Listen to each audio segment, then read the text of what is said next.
שיר למעלות, אשא עיניי להרים, מאין יבוא עזרי. עזרי מעין. Birshut Morai Verabotai, with the permission of Hashem, I would like to pray to Hashem to give you happiness, bracha, ve'atzlacha, and briut, be'ezat Hashem. And I pray to HaKadosh Baruch Hu to protect you, to all of you, especially in this critical moment all over the world, earthquake in Mexico, and Korah all over the world, and the security, and be'ezat Hashem, let's pray to HaKadosh Baruch Hu, be'ezat Hashem, to have clemence for Am Yisrael and all over the world, be'ezat Hashem. You know that the Parsha of this week is the Parsha of Korah. Korah, you know what it is, Korah? Korah, he was a big tzaddik at the beginning. Korah, he was a big man. He was very powerful because he was very rich. His wealth was unbelievable. It was just imagine what the rabbi said, that he had thousands of donkeys that they were carrying all the treasures that Korah found, that they belonged to Paro. And he found it.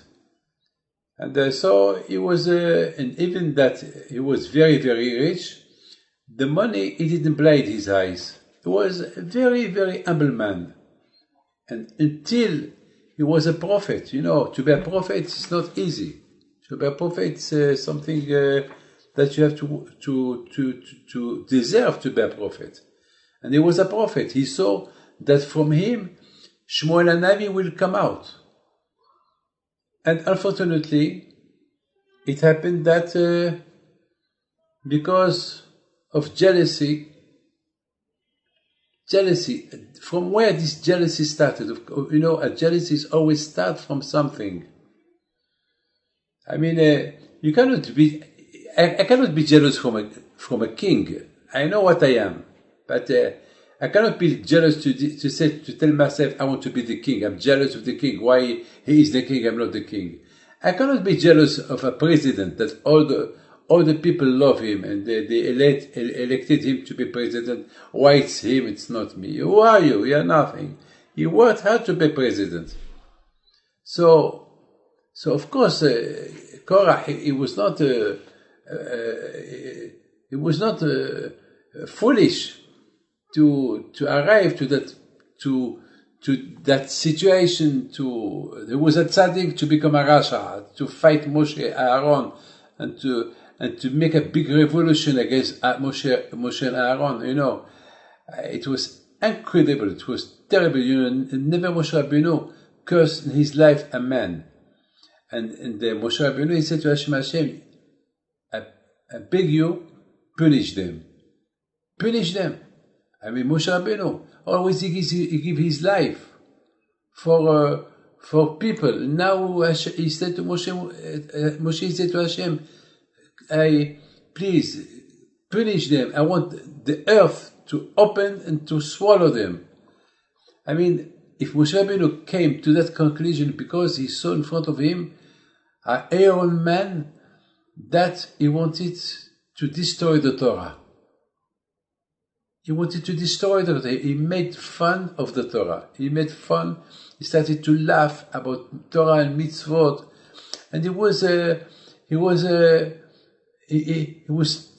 laughing about the paraduma. He was laughing about the tzitzit, the talit. He was laughing about the mezuzah. I mean, so Moshe said to Hashem, if now this man, he laughed at the mitzvot, I mean, will tell me things to tell the Bnei Israel, they will not believe me, because this man, he created a doubt. He created a doubt, a big doubt. And Korah, he was so strong, so powerful with his money. So he did a big assembly. There were a few million of Jews in the desert. He made a so big publicity. He made a big assembly. And all of them, they did a march to Moshe. And they told Moshe, who are you? You're nothing. Da da da da da da da da da. And Moshe tried to calm him down. And nowhere. Datan Vabirim as well, that they were so much always against Moshe Rabbeinu. They helped Korah to fight Moshe. I mean, between you and me, all this story is a suicide. I mean, who can fight Moshe Rabbeinu? Nobody. Moshe Rabbeinu was the chosen man from Hashem. Aaron, Hashem chose him to be Kohen Gadol.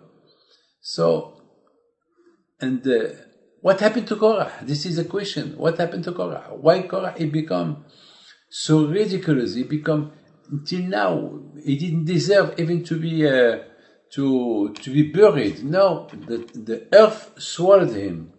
The earth opened and swallowed all except his children, because his children, they did Teshuvah before the earth swallowed them. They did Teshuvah. So they are,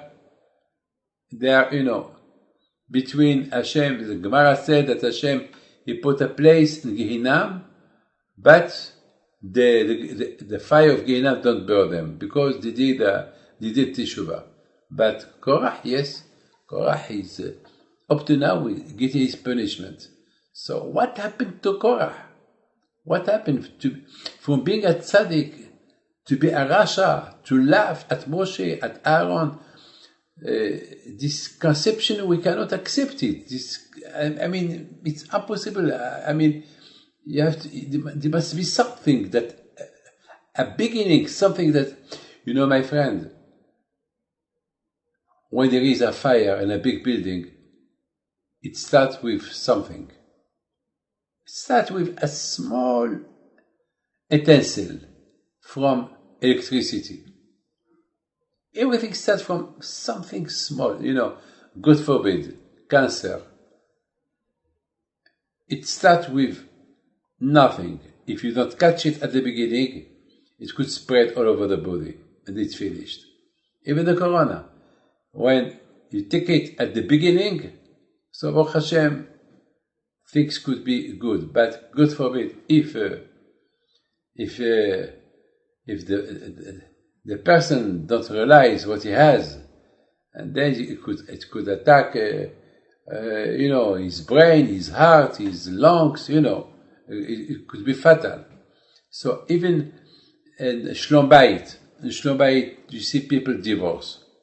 You see, I know a couple in Morocco, this is true, that they were an example couple.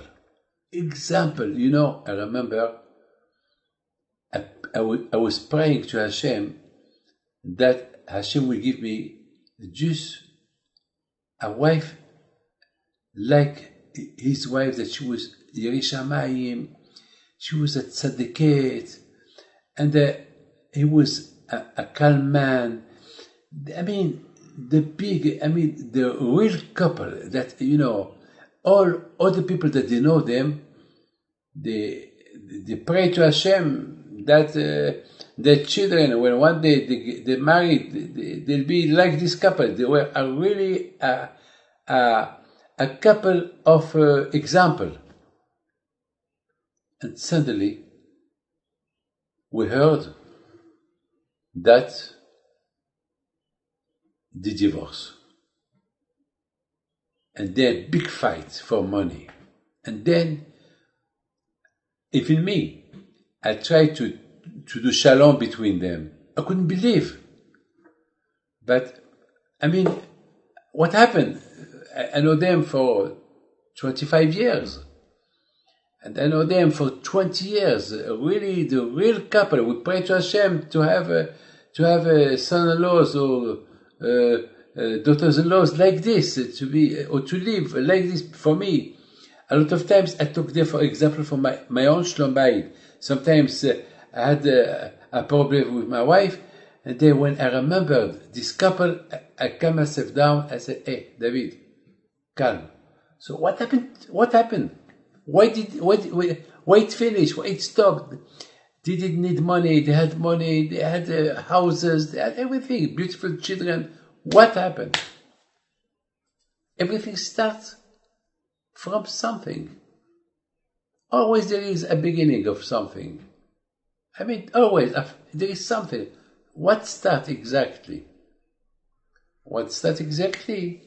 It's that this man,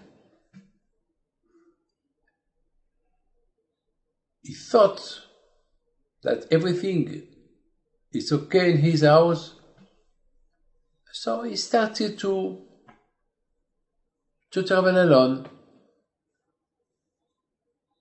Why? Because bad company.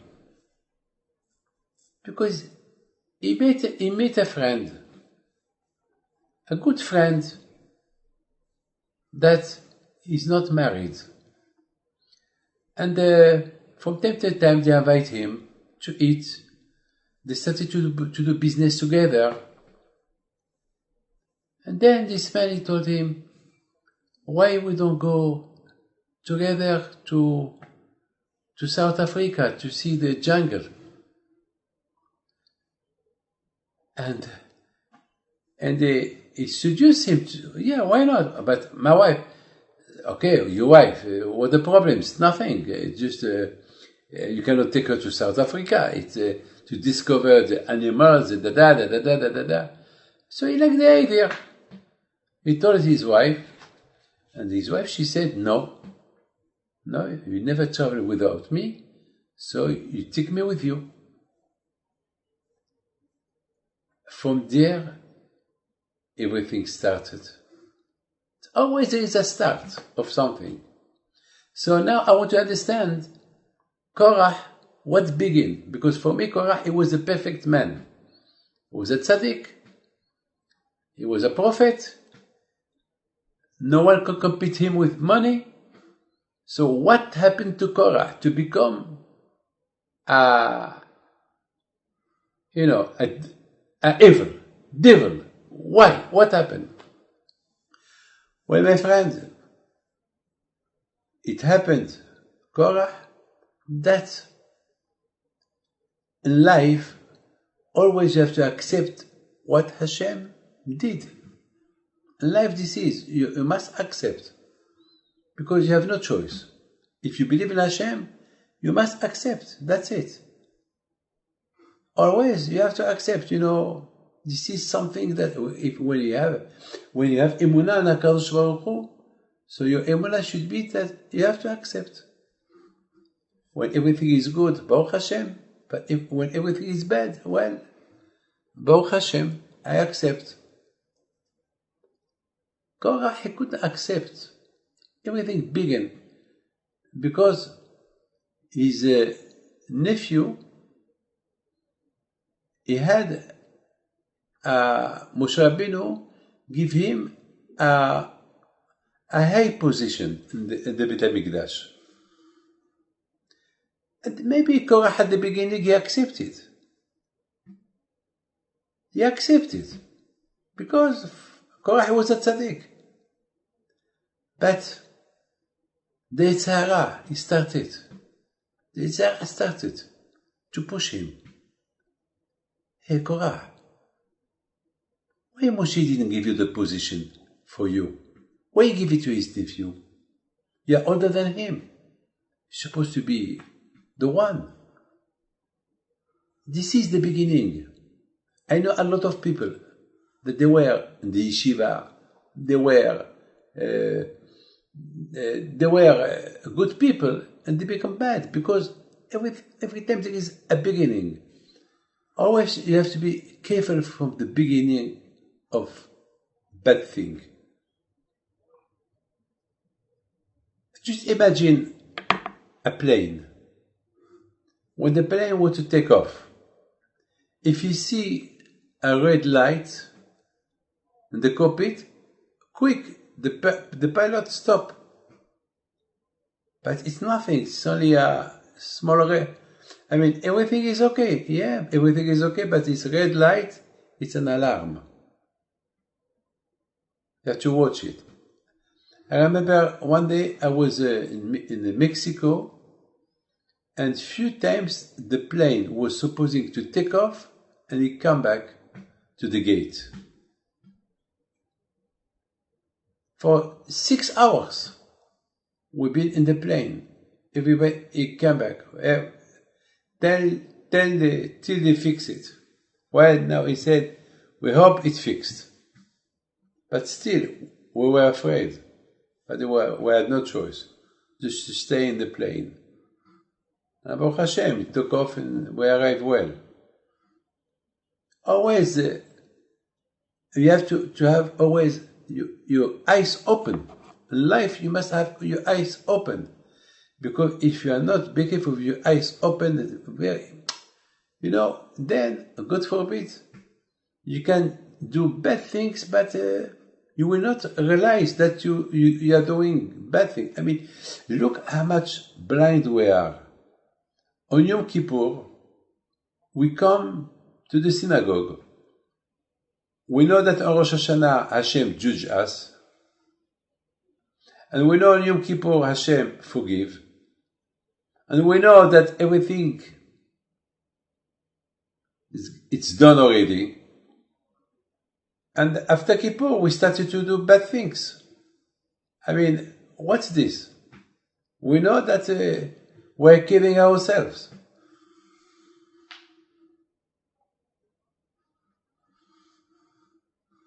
There is a big rabbi who asked a question. He said, why on Rosh Hashanah there is a mizmor of Korah? The children of Korah. There is, before we blow the shofar, there is a mizmor, there is a capital of Tehillim, mizmor libnei Korah, mizmor kol ha'amim tikokav, hareo lelokim, v'kol zimra. It's a mizmor who talk about the judgment, about the shofar, about the day that Hashem judge everybody. We're hosting it, the children of Korah. If you read Tehillim, you will see a lot of times Mizmor le'Asaf. There is a lot of Mizmorim of Tehillim, of Asaf, of the children of Asaf, or the children of Korah, because Asaf, he was the son of Korah. Can you imagine that? The children of Korah, they wrote a lot of Mizmorim and Tehillim, and they sing them in the Beit HaMikdash. Because the family of Korah, they were big prophets. They saw the destruction of Beit HaMikdash. They saw, what's going to happen to the Jews. So that means that Korah, he was not a simple man. He was a big, big man. He was a prophet. His children were prophets. And it's not, you don't think he was, the Gemara said that when Mashiach will come, Korah will become the Kohen Gadol. Can you imagine that? It's incredible. Korah, he will be the Kohen Gadol when Mashiach will come. So this mizmor of Korah, why we sing it on Rosh Hashanah before we blow the shofar? And this rabbi answered, from here we understand that a man can be a big rasha, and he can do teshuvah, and Hashem forgive him. Because the children of Korah, they were with their father. They supported the father against Moshe Rabbeinu. But when they saw Moshe coming, they stand up in front of him. They did kavod to Moshe. So the father was angry. Korah, he said to them, why you stand in front of them? They did not answer. But everybody understood that the children of Korah, they changed their mind. And because they changed their mind, they did not die.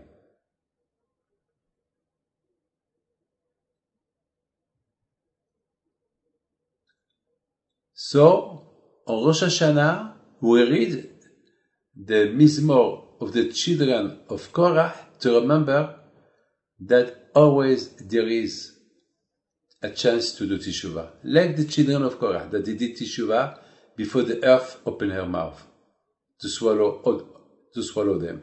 They did Teshuvah and Hashem accepted the Teshuvah. So on Rosh Hashanah and Kippur, wake up, do Teshuvah. My friend, I was thinking something else. People think they're okay. People think, I'm okay, I've done nothing. I have nothing to,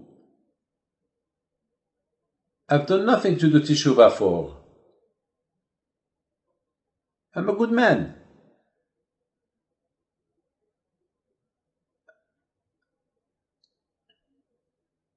Look, the children of Korah, that's what they thought at the beginning.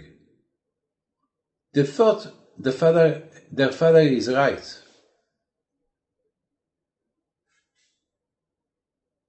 Yes, he's right. Why Moshe Rabbeinu, he chose his nephew before him? Why he put him in a high position? But when they saw Moshe Rabbeinu, when they saw him coming, this anava of Moshe, that Moshe Rabbeinu, he didn't want to fight, he didn't want to punish. You know, Moshe Rabbeinu, he could punish them right away. He didn't. So they understood. They opened their eyes. They opened their mind. They understood that their father is wrong. So they stand up in front of him. That it was like a declaration that we have nothing against Moshe, and Moshe is the rabbi, he's the leader. We're not with Papa. Because they did kavod to Moshe and Aaron, they stand up in front of him, things that the others didn't do. That was a declaration. So that's why we do this Mizmor on Rosh Hashanah. Think the Teshuvah that the children of Korah did. They opened their eyes. They realized faults that they did during the year. A lot of times we think we've done nothing, but because we're so much into our problems of life, so we think we're okay. A lot of times in Shlom Bayit, everyone say, she's wrong, and she said he's wrong. Who's right? No one. You know why no one? Because both of them did something to start something. Maybe nobody meant it at the beginning, but it's their fault. So they have to share the fault. That's it. Close the book. That's it. But because everyone wants to remain his position, so it ended up with a divorce. Moshe Rabbeinu alav shalom, he didn't want to stay in the position of fighting. Korah was fighting. So Moshe Rabbeinu, he wanted to explain. He didn't want to fight. So when they called him, when he called them, he didn't want to come. So he went to them because he wanted to end this fight with peace. But he didn't want. So okay. So it's so okay. Now that you don't want, okay. So now it's not against me you are fighting. You are fighting against Hashem. Now because you are fighting against Hashem, you don't deserve to live. That's what Moshe Rabbeinu said. So okay, if it was against me, I want to explain myself, but you don't want to listen to me. So that means you want to carry on fighting. So you are fighting Hashem. You are fighting Hashem. There is no way that you will remain alive. You have to get out from here.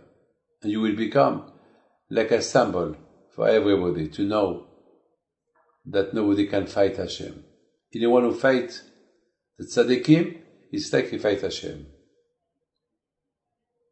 So my friend, you see, this beginning begin from something stupid. A small thing. Terrible. It's terrible, terrible, terrible.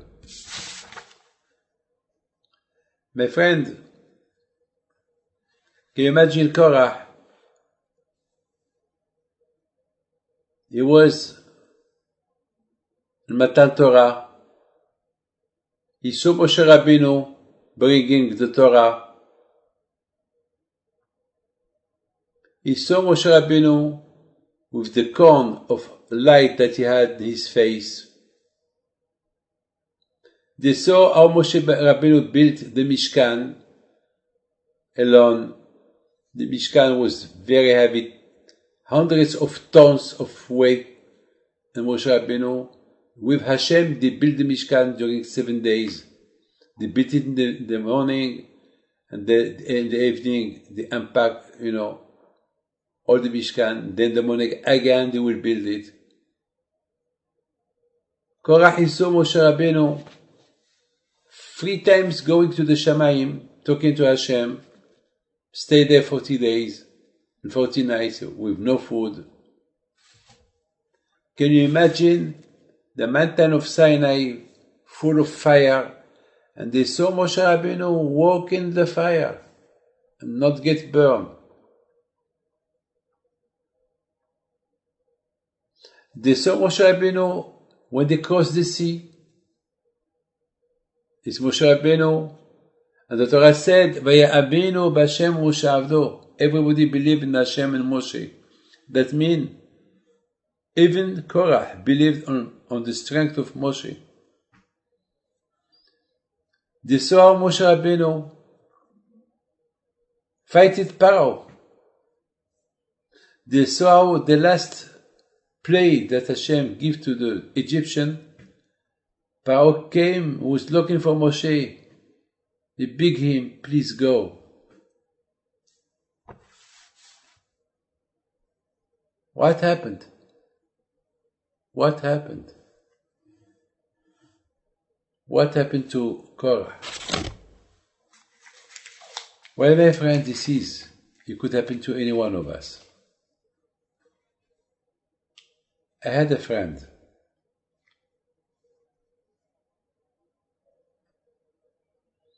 This friend were very, very close friend. And then he become against me.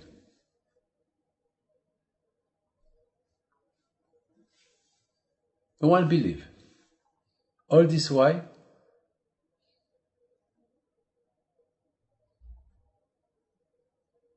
Because he couldn't swallow that I am what I am. So one day I told him, you could be you, but you are not you what you should be. Everyone should be what Hashem choose for him, and then it's up to you to be what you want to be. The Rambam, at the beginning, he didn't want to study Torah.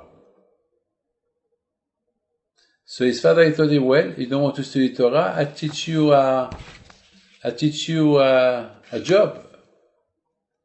He started to teach him to be a shoe repair, to repair shoes. After 3 days, the Rambam said to his father, Papa, I don't like that job. I want to study Torah. Imagine if his father will not push him to study Torah, we will not have today the Rambam. Because the Rambam is not a shoemaker. He's a builder of Torah.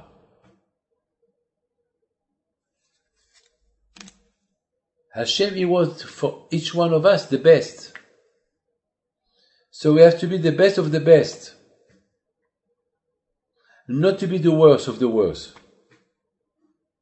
Korah, he was the best. Then he became the best of the best. Then he became really the best of the best of the best. And then what happened? Carry on. You are claiming. Claim. Michael el Chail. You have to go. But Korah, he chose to get down, down, down, down. For stupid things. For stupidity.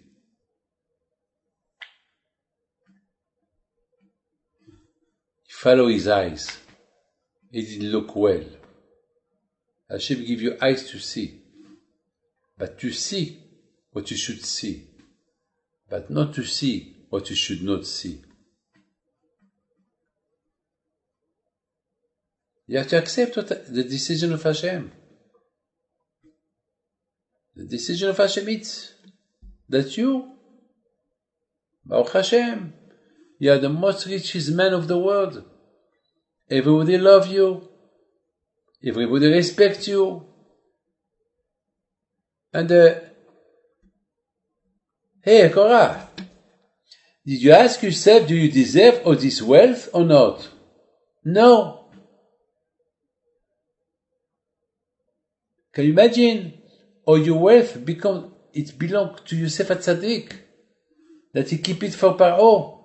At the time, you remember when it was starvation in the whole world, and people used to come to Egypt to buy food. So can you imagine? Yosef, he collected all the money and he hid them in 3 places. One of the place, Korah found it when they come out from Egypt. And no one was jealous of him. Why are you jealous of Moshe? Hey, Korah, did you ask yourself, why do you deserve all this wealth? No. So why you ask why Moshe is the leader? Why you ask why Aaron? Why you ask about Elitzaphan? Why Moshe put Elitzaphan in the 3rd position? Did somebody ask you why you are billionaire, rich? No one. So what do you need more? Why? He want everything with. Whatever he see with his eyes, he wanted. Yes, I have the money. I would go, look, you have the money, Baruch Hashem. You are the most powerful man of the world. Everybody loves you. Why you want more than that? No, because he thought, now that I am the most rich man in the world, I need to be like Aaron, HaKohen, like Moshe, like this. Look, this is not right. In my life, did I thought one day in my life, why I'm not the king? Why I'm not the president? Why I'm not Rothschild?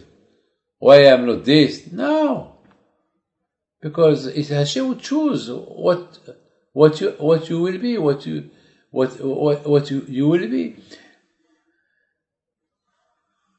Who would dream about Obama, that he will be a black man? That in America that they were against blacks, there was a big fight, and they were slaves. Who would think that one day Obama will be the most powerful man in the world? Nobody. But God, Hashem, He can change things. Always I take an example from Obama. When Hashem wants somebody to be the most powerful man in the world, is a decision of Hashem. And we can imagine, and if the white people will vote for him, even those people that they were against him, they will become like him, for him. It's Hashem who decide. Why there is nobody who talk well more than Obama? Why there is nobody who is,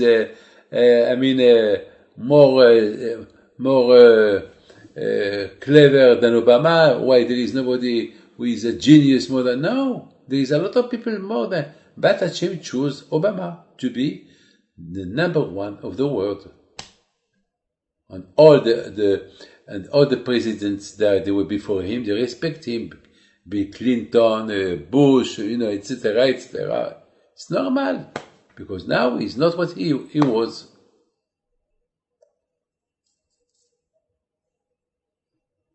So, Be'ezat Hashem, let's hope that we learn from this beautiful Parsha of Korah how much we have to be humble, accept all kinds of decisions of Hashem, open well the eyes, don't look what is not belong to you, accept what Hashem give you, don't look for things that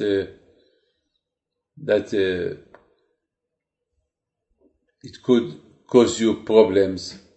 Be'ezat Hashem, God bless you. אדוני ישמור לך מכל רע, ישמור את נפשך, אדוני ישמור צאתך ובואך מעתה